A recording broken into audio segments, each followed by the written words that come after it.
Les nouvelles stations NIO peuvent échanger une batterie en 3 minutes. Incroyable performance. Bon, en vrai, 3 minutes, c'est incroyable quand même.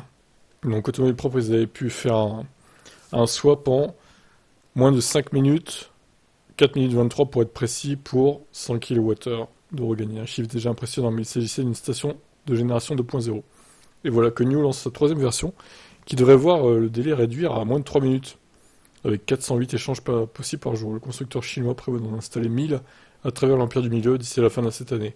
400 d'entre elles seront positionnées le long des autoroutes à péage, le reste dans des zones urbaines.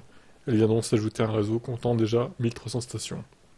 Ces stations sont évidemment réservées au modèle de la marque, mais il faut de plus pour y accéder choisir d'acheter la voiture en louant la batterie séparément, ce qui paraît logique, et l'échange de batterie est compris dans l'abonnement. Cette nouvelle génération de stations pourra de plus accueillir les marques d'entrée de gamme que NIO s'apprête à lancer, pour l'instant connues sous le nom de code de Alps et Firefly. Nous espérons étendre considérablement notre réseau et apporter une meilleure expérience utilisateur aux propriétaires de nos voitures, a dit Shen Fei, vice-président du NIO Power. Mais NIO, en tant que pionnier de l'échange de batterie, est prêt à échanger sa technologie et son réseau avec d'autres constructeurs automobiles. L'objectif est de dépasser les 4000 stations d'ici 2025, dont 1000 hors de Chine.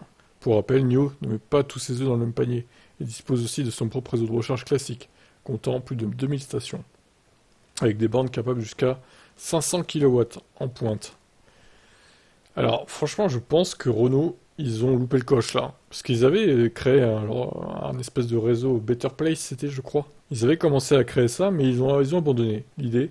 Pourtant, avec la location de batterie de la Zoé, il y avait peut-être moyen de faire un truc là, à l'époque. Mais ils ont loupé le coche. Dommage pour eux, du coup.